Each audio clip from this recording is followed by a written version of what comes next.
ప్రతి సంక్షేమ అభివృద్ధి కార్యక్రమాన్ని ప్రజలకు తీసుకెళ్లాలి. ఇవాళ టీఆర్ఎస్ ప్రభుత్వం ఆనాడు 10 ఏళ్ళు చేయనటువంటి కార్యక్రమాలు చేసినట్టుగా ప్రచారం చేసుకొని లబ్ధి పొందినాయి. మనం వీళ్ళు ఎంతో చేసి కూడా దాన్ని సరైన మార్గంలో ప్రచారం చేసుకోలేకపోతా ఉన్నట్టు కూడా బాధ కార్యకర్తల్లో కనబడుతూ ఉంది. దాన్ని అధిగమించాల్సినటువంటి అవసరం ఉంది ఈ రాష్ట్రంలో.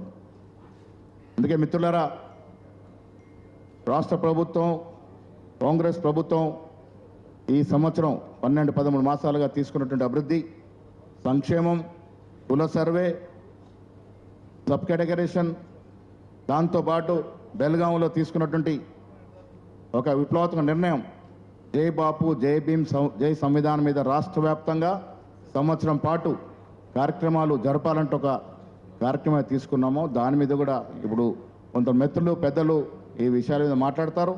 ఎజెండా వైజ్గా నేను మొట్టమొదటి ఒక తీర్మానం దీపాదాస్ మున్షి గారు ఎన్నికలకు ముందు 2020 ఎన్నికల ముందు దీపాదాస్ మున్షి గారు, వారితో పాటు మీనాక్షి నటరాజన్ గారు కూడా ఇక్కడ అబ్జర్వర్గా ఉండి మన రాష్ట్రంలో కాంగ్రెస్ పార్టీ అధికారం రావడానికి ఎవరు ఎక్కడ అలకబోడినా, ఎవరెక్కడ నిరుత్సాహపడినా వాళ్ళందరికీ వెళ్ళి మాట్లాడి సర్ది చేసి ఆనాడు సముదాయించి ఎన్నికల్లో సునాయం గెలిచే విధంగా ప్రయత్నం చేసినటువంటి దీపాదాస్ మున్షి గారు ఆ తర్వాత మాణిక్యరావు తాకిన తర్వాత వారు ఇక్కడ ఇన్ఛార్జ్గా నియమితులవడం జరిగింది.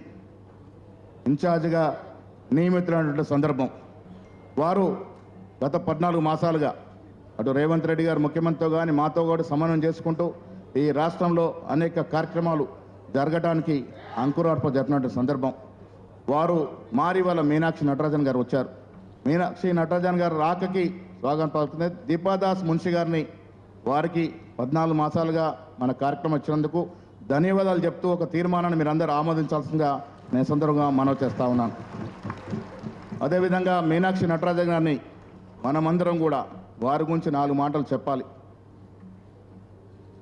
మా అదృష్టం వారితో మేము ఎన్ఎస్యూలో పనిచేసినాం. మీనాక్షి నటరాజన్ గారు అఖిల భారత ఎన్ఎస్యూ అధ్యక్షురాలుగా ఉన్నప్పుడు నేను దాదాపు 6 మాసాలు రాష్ట్ర అధ్యక్షుడిగా ఉన్నాను. నా తర్వాత మిత్రుడు పొన్నం ప్రభాకర్ గారిని వారు నామినేట్ చేసినారు.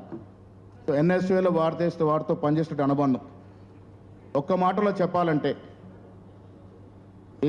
మీనాక్షి నటరాజన్ గారు గాంధీ మహాత్ముడి మునిమనమరాలు. ఎందుకు చెప్తా ఉన్నాను ఆ మాట అంటే అంత simplicity. What my point is nothing but great granddaughter of Gandhiji.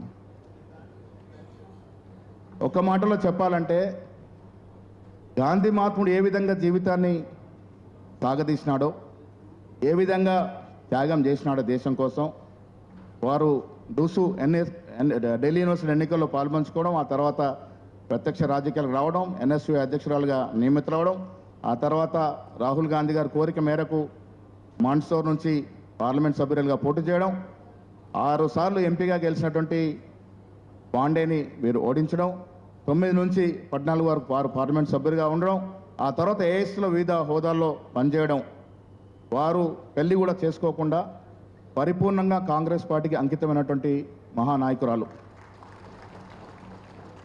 వారిని చూస్తే మీకు అర్థమవుతుంది ఎంత సింపుల్గా ఉంటారనేది. సింప్లిసిటీతో పాటు వ్యవహారాల్లో నిక్కచ్చిగా, ఏమాత్రం అరమరికలు లేకుండా, ఏమాత్రం తేడా లేకుండా 90 డిగ్రీస్ అంటే 90 డిగ్రీస్తోనే పోయే తత్వం ఉన్నటువంటి నాయకురాలు. సో మనం కూడా జాగ్రత్తగా మనకు పాత అలవాట్లు ఏమన్నా కొత్త అలవాట్లకి ఆవిడ అలవాట్లకు మారాల్సిన అవసరం ఉంది. ఇవాళ వాస్తవం చెప్తా ఉన్నాను. ఎందుకంటే ఈ సింప్లిసిటీ వల్లే భవిష్యత్తులో మళ్ళీ రాష్ట్రంలో కాంగ్రెస్ పార్టీ అధికారంలోకి వస్తుంది. ఆవిడ నేతృత్వంలో, రేవంత్ రెడ్డి గారి నాయకత్వంలో మళ్ళీ రాష్ట్రంలో కాంగ్రెస్ పార్టీ అధికారులు రావాలంటే కార్యకర్తలతో మనం మమేకం కావాలి. ఆవిడ అలమర్చుకున్నటువంటి ఆ సింప్లిసిటీని మనం ఆవిడలాగా చేయడం అసాధ్యం, ఆవిడలాగా చేయలేము. కానీ కొంతమేరకు ఆవిడ దగ్గరలో పోయే ప్రయత్నం చేయాల్సిందిగా మీ అందరు విజ్ఞప్తి చేస్తూ ఉన్నాను. ఏఐసిసిలో వివిధ హోదాల్లో పనిచేయడమే కాకుండా రాహుల్ గాంధీ గారికి ఉన్నట్టుగా వాస్తవాలు, ఎక్కడ కూడా బయాస్ లేకుండా వాస్తవాలు చెప్పే అలవాటున్నటువంటి మీనాక్షి నటరాజన్ గారు ఆర్గనైజేషన్కి సంబంధించిన వ్యక్తురాలు కాబట్టి మనకి వాళ్ళ ఇన్ఛార్జ్గా వచ్చినారు. అపారమైన అనుభవం ఆర్గనైజేషన్ నడపడంలో. రాజీవ్ గాంధీ సంఘటన, పంచాయత్ సంఘటన ఆవిడ చాలా ఏళ్ళుగా అధ్యక్షురాలుగా పనిచేసినారు. చాలా రాష్ట్రాలకి సీట్ల పంపిణీలో సిఈసిలో సభ్యులుగా పనిచేసినారు, మనకు అబ్జర్వర్గా పనిచేసినారు. సో వారి నాయకత్వంలో మనం ముందుకు పోవాల్సిన అవసరం ఉంది.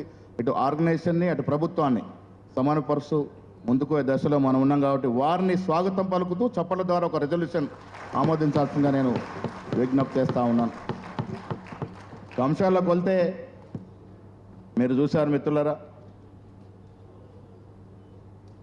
జై బాపు, జై భీమ్, జై సంవిధాన్, ఏడాది పాలన.